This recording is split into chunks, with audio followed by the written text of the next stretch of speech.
കർത്താവിൻ്റെ അതിപരിശുദ്ധ നാമം ഈ പ്രഭാതത്തിലും മഹത്വപ്പെടുമാറാകട്ടെ. എല്ലാ സഹോദരങ്ങൾക്കും വേഗം വരുന്ന യേശുക്രിസ്തുവിൻ്റെ അനുഗ്രഹീത നാമത്തിൽ ക്രിസ്തീയ വന്ദനത്തെ അറിയിക്കുന്നു. ഓരോ ദിവസവും നമ്മെ കരം പിടിച്ച് നടത്തുന്ന സർവശക്തനായ ദൈവത്തിന് നന്ദി പറയാം. ഇന്നലെയും ഇന്നും എന്നേക്കും അവിടുന്ന് അനന്യനായ ദൈവമാണ്. ആരും മാറിയാലും എൻ്റെ കർത്താവ് മാറില്ല. എന്നേക്കുമുള്ള നമ്മുടെ കർത്താവിൻ്റെ സാന്നിധ്യം എപ്പോഴും നമുക്കൊന്ന് തിരിച്ചറിയാനിടയാവണം. ദൈവമോ രാപ്പകൽ തന്നോട് നിലവിളിക്കുന്ന തൻ്റെ വൃതന്മാരുടെ കാര്യത്തിൽ വേഗത്തിൽ പ്രതിക്രിയ നടത്തി രക്ഷിക്കും. പത്രോസ് ചിന്തിച്ചു താൻ മുങ്ങിപ്പോകും. അങ്ങനെ സംഭവിക്കാനുള്ള കാരണം യേശു കടൽമേൽ നടക്കുന്നത് കണ്ടപ്പോൾ പത്രോസിനും നടക്കാൻ താല്പര്യമുണ്ടായി. 1-2 സ്റ്റെപ്പ് താൻ എടുത്തു. പക്ഷേ പിന്നീട് ഞാൻ സംഭവിച്ചത് നമുക്കറിയാം. താൻ സൈഡിലേക്ക് നോക്കി, ഓളങ്ങളെ നോക്കി, കാറ്റിനെ നോക്കി മുങ്ങിത്താണു. പക്ഷെ യേശുവിൻ്റെ മുഖത്തേക്ക് നോക്കി യാത്ര ചെയ്യാൻ തയ്യാറായാൽ നീ മുങ്ങില്ല. നമ്മൾ പലപ്പോഴും ദൈവശബ്ദം കേട്ട് മുമ്പോട്ട് മൂവ് ചെയ്യുമ്പോൾ തന്നെ നമ്മെ അലട്ടുന്ന പ്രതികൂലത്തിൻ്റെ കാറ്റുകൾ, പ്രതിസന്ധികൾ, ഇതിനെയൊക്കെ നാം തിരിഞ്ഞു നോക്കാറുണ്ട്. നമ്മുടെ ജീവിതത്തെ ക്ഷീണിപ്പിക്കാറുണ്ട്, തളർത്താറുണ്ട്, താണു പോകാറുണ്ട്, നിരാശയിലേക്ക് കൊണ്ടുവരാറുണ്ട്. എന്നിട്ട് യേശു പത്രോസിനെ കൈവിട്ടില്ല. അവിടുത്തെ ബലമുള്ള കരം നീട്ടി പത്രോസിനെ പിടിച്ചു. ഈ പകലിലും ദൈവത്തിൻ്റെ വചനത്തിന് നമ്മളോട് പറയാനുള്ളത്, ജീവിതത്തിൽ വരുന്ന പ്രതിസന്ധികളെ കണ്ട് പതറിപ്പോകാതെ ജീവനുള്ള ദൈവത്തിൻ്റെ ശ്രേഷ്ഠഭുജം നമുക്ക് വേണ്ടി വെളിപ്പെടുന്നതോർത്ത് ദൈവത്തിന് മഹത്വം കരറ്റാൻ തയ്യാറാകുമെങ്കിൽ ഇന്നലെയും ഇന്നും എന്നേക്കും അനന്യനായ ദൈവത്തിൻ്റെ ശ്രേഷ്ഠഭുജം തുടക്കത്തിൽ പറഞ്ഞതുപോലെ എല്ലാ ദിവസവും നമുക്ക് വേണ്ടി വെളിപ്പെടുത്തും. കണ്ടാൽ ലോകത്തിൻ്റെ അവസാനത്തോളം എല്ലാ നാളും ഞാൻ നിങ്ങളോട് കൂടെ ഇരിക്കാം എന്ന് പറഞ്ഞ ദൈവത്തിൻ്റെ ശ്രേഷ്ഠഭുജത്തിൻ്റെ ശക്തി തിരിച്ചറിയാൻ നമുക്കെപ്പോഴും ഇടയാവണം.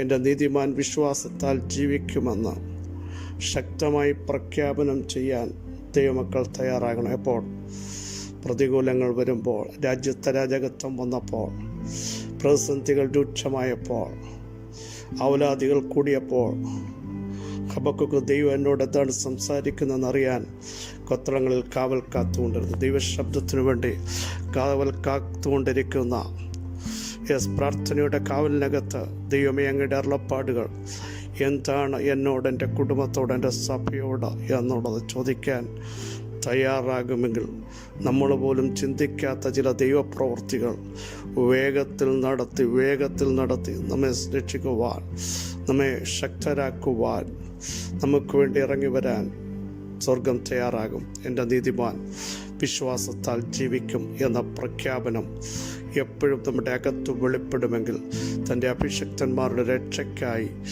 ദൈവം പുറപ്പെട്ടു വന്നിരിക്കുന്നു. ഹബക്കുക്ക് 3-ാം അധ്യായം. മാത്രമല്ല, ഇന്ന് പകലിലും യഹോവേ, ആണ്ടുകൾ കഴിയും മുമ്പേ അങ്ങയുടെ പ്രവൃത്തികളെ ജീവിപ്പിക്കണമേ. ആണ്ടുകൾ കഴിയുന്നതിന് മുമ്പ് അതിനെ വെളിപ്പെടുത്തണമേ എന്ന് ആഴമായി ആത്മാർത്ഥമായി പ്രാർത്ഥിക്കാൻ തയ്യാറാകുമെങ്കിൽ ദൈവത്തിൻ്റെ പ്രവൃത്തി ഇന്ന് പ്രഭാതത്തിലും നമുക്ക് വേണ്ടി വെളിപ്പെട്ടു വരുമാർക്കും അതിനെ തടയാൻ സാധ്യമല്ല കേട്ടോ. വിശ്വസിക്കുന്നവർ ദൈവത്തിൻ്റെ മഹത്വം ഒടുക്കത്തെ നാളിലല്ല, ഇപ്പോൾ തന്നെ കാണും. മറിയോടും മാർത്തയോടും ഒക്കെ കർത്താവിന് പറയാനുള്ളത്, നിങ്ങൾ ഒടുക്കത്തെ നാൾ കാണും, ഇപ്പോൾ അത് നടക്കത്തില്ലെന്ന് പ്രതീക്ഷിക്കണില്ല. കർത്താവിൻ്റെ മഹത്വം ഒറ്റ സെക്കൻഡ് കൊണ്ട് നിങ്ങൾക്ക് വേണ്ടി വെളിപ്പെടുത്താൻ കഴിവുള്ളവനാണ് നിങ്ങളുടെ മുമ്പിൽ നിൽക്കുന്നത്. മാർത്തേ, മറിയേ, നിങ്ങളതൊന്ന് തിരിച്ചറിയണം. ലോകം പറയുന്ന നടക്കത്തില്ലെന്ന് അറ്റം വെച്ചു, കല്ല് വെച്ചു, റൂമാല് കൊണ്ട് കെട്ടി, പക്ഷേ അവിടെ നിന്ന് തന്നെ എഴുന്നേൽപ്പിക്കാൻ കഴിവുള്ള ഒരുവൻ നിൻ്റെ അകത്തളങ്ങളിലേക്ക് ഇന്ന് പകലിലും വന്നിട്ടുണ്ട്. യേശുവിൻ്റെ നാമത്തിൻ്റെ ശക്തി ഈ പ്രഭാതത്തിൽ വെളിപ്പെട്ട് വരട്ടെ.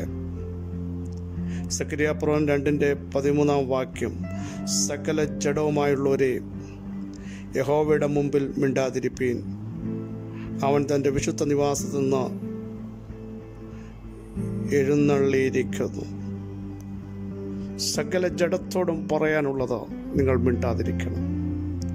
കാരണം തൻ്റെ ജനത്തെ ഒതുക്കുവാൻ, ഇല്ലാതാക്കുവാൻ, മതിലില്ലാത്ത പട്ടണമാണ്, കയറുവാൻ ഒക്കെ ശ്രമിക്കുന്ന ശക്തമായ ചില വെല്ലുവിളികൾ ഈ 2-ാം അധ്യായത്തിലുണ്ട്.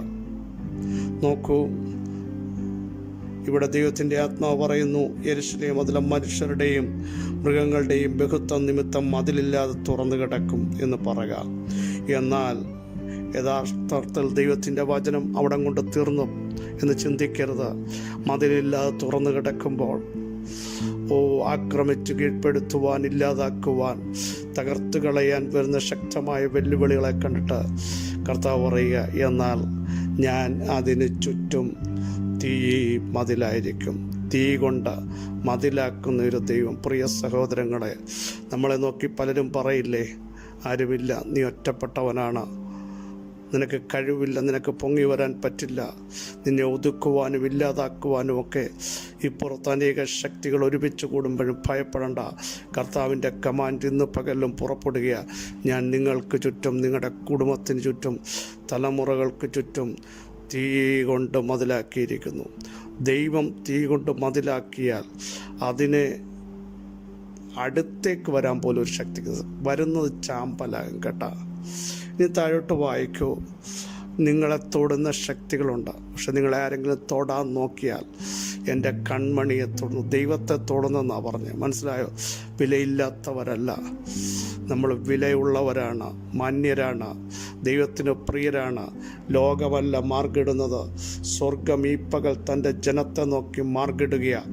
നമ്മൾ വിലയുള്ളവരാണ്. വിലയേറിയവരാണ്. രാജകീയ പുരോഹിത വർഗമാണ്, വിശുദ്ധ ജനമാണ്. അന്ധകാരത്തിൽ നിന്ന് അത്ഭുത പ്രകാശത്തിലേക്ക് വിളിച്ചവൻ്റെ സദ്ഗുണങ്ങളെ ഘോഷിക്കാൻ തിരഞ്ഞെടുത്ത ജാതിയാണ് എന്ന് വ്യക്തമായി മനസ്സിലാക്കണം. എന്നിട്ട് താഴോട്ട് വരുമ്പോഴാണ് 12-ാം വാക്യം കൂടെ വായിക്കണം. യഹോവ വിശുദ്ധ ദേശത്ത് യഹൂദയെ തൻ്റെ ഓഹരിയായി കൈവശമാക്കി യെരൂശലേമിനെ വീണ്ടും തിരഞ്ഞെടുക്കുകയും ചെയ്യും. തള്ളിക്കളഞ്ഞ, ശോഷിച്ചുപോയ, ക്ഷയിച്ചുപോയ, വാടിപ്പോയ സിയോനെയും യഹൂദയെയും ദൈവം വീണ്ടും തിരഞ്ഞെടുക്കും കേട്ടോ. ദൈവത്തിൻ്റെ തിരഞ്ഞെടുപ്പ് മനുഷ്യൻ കുറ്റം പറയുമ്പോൾ, മനുഷ്യൻ ആക്ഷേപിക്കുമ്പോൾ, നിൻ്റെ ദൈവം എവിടെയെന്ന് ചോദിക്കുമ്പോൾ, എവിടെ നിൻ്റെ ദൈവത്തിൻ്റെ മഹത്വം എന്ന് ചോദിക്കുമ്പോൾ, ദൈവം പറയും, ഞാൻ എൻ്റെ ജനത്തെ വീണ്ടും തിരഞ്ഞെടുക്കും.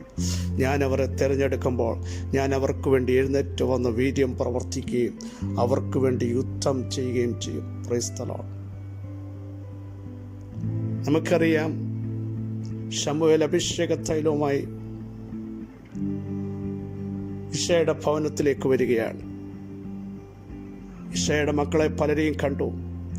താൻ മനുഷ്യമായിട്ട് ചിന്തിച്ച് ഇവരിൽ ആരെങ്കിലും ആയിരിക്കും, തടിയുണ്ട്, മിടുക്കുണ്ട്, അജാനബാഹുക്കളുണ്ട് ആ കൂട്ടത്തിൽ. പക്ഷേ ദൈവം പറഞ്ഞു, ഇവരൊന്നും അല്ല. എന്നുവെച്ചാൽ മനുഷ്യൻ മുഖം നോക്കി തിരഞ്ഞെടുക്കുമ്പോൾ, എൻ്റെ ദൈവത്തിൻ്റെ തിരഞ്ഞെടുപ്പ് മുഖം നോക്കിയല്ല.